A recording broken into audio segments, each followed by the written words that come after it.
pagkakapantay-pantay. Sa mundong ibabaw, mayroong iba't ibang pananaw. Ngunit ang pagkakapantay-pantay ay dapat mangibabaw.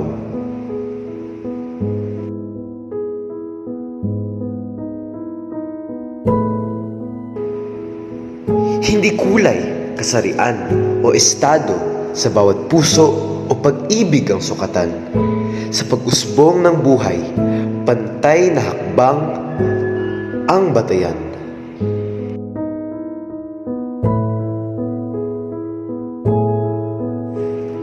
Bawat tinig at buhay ay mahalaga, kaya huwag tayong mabahala, bagkus ating bigyang pansin ang iba't ibang paniniwala, upang sa gayon makamtan natin ang buhay na mayroong saya at ligaya.